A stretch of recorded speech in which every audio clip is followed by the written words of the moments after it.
कि हमारे परम प्रिय परम आदरणीय डॉक्टर जीएल शर्मा जी एक सुंदर महाराज एक भाव प्रस्तुत करते हैं तो जो हमारे समाज के लिए बहुत प्रेरणादायक है। और हम भी प्रयास करते हैं कि आप इस मंच के द्वारा जो आपने गहन अध्ययन किया, जो आपने सार ग्रहण किया है, वो जरूर इस मंच के द्वारा समाज को मिले, जिससे समाज का कल्याण हो।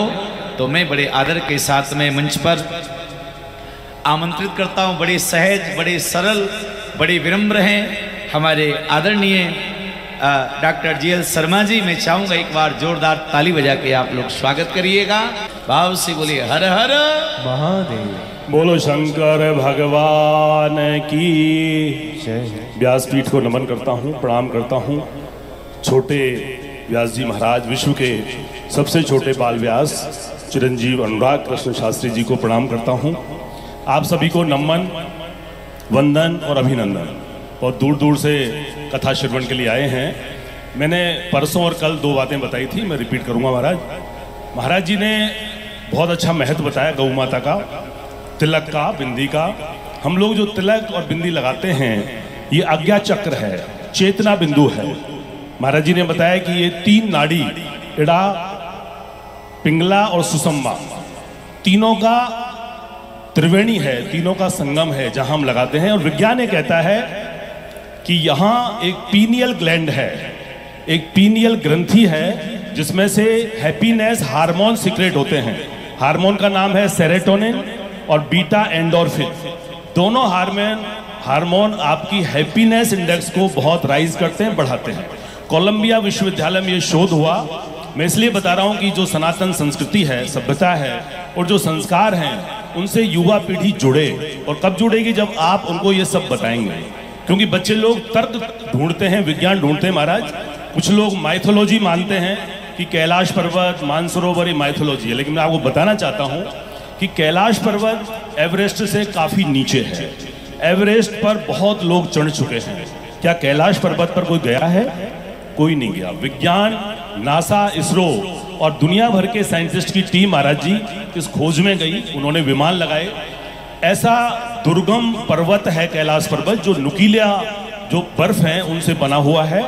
और ये सिद्ध हुआ है, नासा ने ये प्रूव किया है कि ये मैन मेड है। ये जो पिरामिड है ये मानव निर्मित है और हजारों साल पूर्व किसी ने बनाया है, प्राकृतिक रूप से नहीं है। एक बौद्ध भिक्षुक वहां पर गया, उसका एक साथी नीचे रह गया। वो बौद्ध भिक्षुक गया और वापस लौट के नहीं आया।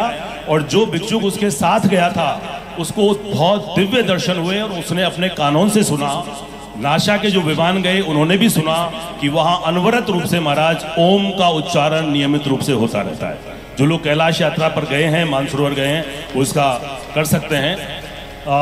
सबसे छोटी विश्व की गाय महाराज जी गौ माता पर आपने बताया। और एक पुंगनूर गाय है जो मोदी जी के यहाँ पर भी है। सबसे छोटी 3 फीट की, 4 फीट की, 5 फीट की गाय है और सबसे ज़्यादा पौष्टिक दूध देती है। गाय का दूध ही बहुत अच्छा है, घी भी अच्छा है। मैंने कल बताया था कि गाय जो है उसमें जो बीटा कैसीन होता है वो गुड कोलेस्ट्रॉल पैदा करता है। HDL यानी हाई डेंसिटी लिपोप्रोटीन वो देता है, जो हमारे लिए नुकसानदायक नहीं है बल्कि फायदेमंद है। डॉक्टर कहते हैं कि फायदेमंद है। तो गौ गाय गीता की आप सेवा करें, आपके लिए अच्छा रहेगा। आज मैं जो बताना चाहता हूं महाराज, वो रुद्राक्ष पर बताना चाह रहा हूं। राजीव दीक्षित साहब ने भी बताया कि बेलपत्र कितना 56 बीमारियां दूर होती हैं और वास्तव में होती हैं। सारे विटामिन, हमारे मुकेश जी भाई साहब जोशी जी यहाँ बैठे हुए हैं, जानते हैं। Vitamin A, B, C, B1, B6, B12 सारे बेलपत्र के पत्ते में है और फल में भी है।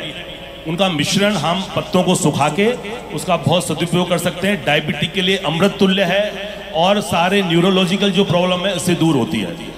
और जो रुद्राक्ष है महाराज, मैं पढ़ रहा था तो फ्लोरिडा विश्वविद्यालय में शोध हुआ है अभी रिसेंटली, 1 साल पहले। उसमें यह पाया है कि रुद्राक्ष में इलेक्ट्रोमैग्नेटिक पावर होती है। अगर रुद्राक्ष हमारे शरीर को टच करता है तो हमारा जो ब्लड सर्कुलेशन सिस्टम है वो बहुत ही रेगुलेट होता है और जो हार्ट डिजीज है उनमें बहुत 10, 20, 30% की कमी आती है। तो आप लोग रुद्राक्ष पहने, सनातन संस्कृति, सनातन संस्कार का सम्मान करें, परंपराओं का सम्मान करें, उनको फॉलो करें और युवा पीढ़ी को इस बारे में बताएं। जय बम भोले, बोलो शंकर भगवान की। सभी को सादर प्रणाम, व्यास जी को सादर प्रणाम। बोले शंकर भगवान की। बड़े सुंदर शब्दों में आदरणीय डॉक्टर साहब ने बताया।